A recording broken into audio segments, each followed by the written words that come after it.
Underground Railroad was a network of people, African American as well as white, offering shelter and aid to escaped slaves from the South. It developed as a convergence of several different clandestine efforts. The exact dates of its existence are not known, but it operated from the late 18th century to the Civil War. Terre, Haute was one of the many stops of the Underground Railroad that slaves made on their way to freedom in the North. It was estimated in the Saturday Spectre that each year between 1830 and 1850, about 2,000 slaves came through the Wabash Valley on their way to other northern states or Canada. Once the Fugitive Act of 1850 was passed, many slaves had to go as far as Canada because the act allowed slaves to be hunted down and taken back to their masters in northern states. The Wabash Valley route was actually considered so dangerous that if the slaves made it to Terre Haute, they were said to be 9 out of 10 free. Come with us now back in history to visit the sites in Vigo County that are once part of the Underground Railroad. There are 5 key safe houses in Vigo County. None of the original buildings remain. Information about names, locations, and logistics along the Underground Railroad network was kept so secret that much of it is shrouded in history and might not ever be known. There were tunnels, rooms between walls, hidden storm cellars, and camouflaged gyms and attics and basements. Secret codes, both verbal and visual, were paramount. Stays were generally kept as short as possible. Travel was usually by night. Fleeing slaves were sometimes transported in wagons, typically covered by hay bales and feed bags. The first stop was the home of Neil Philbrook Still.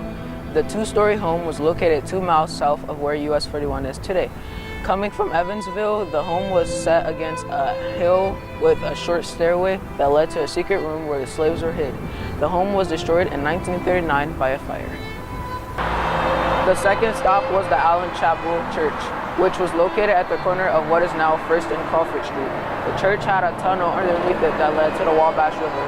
The church was built in 1839 and was the only church for black in Terre Haute at the time. The church burned down in 1913 when it was struck by lightning, but some of the pews were salvaged and placed in current Allen Chapel and on the corner of 3rd and Crawford Street. Our next stop is the Preston House located at Poplar and 13 Half Street.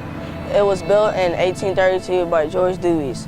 The house was supposedly had tunnels leading from the basement. There is a legend that the house was haunted because of a cave-in inside of the tunnels that killed a group of slaves.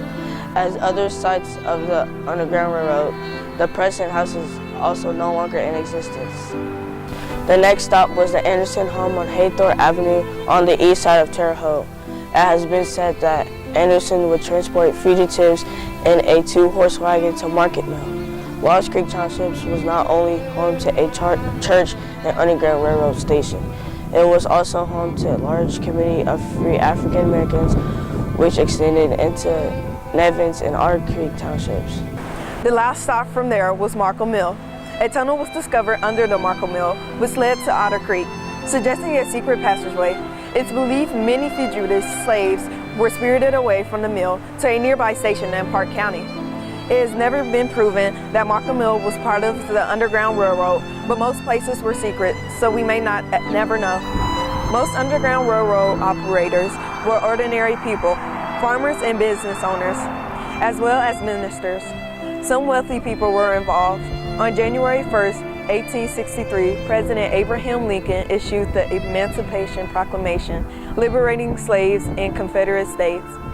After the war ended, the 13th Amendment to the Constitution was approved in 1865, which abolished slavery in the entire United States, and therefore was the end of the Underground Railroad.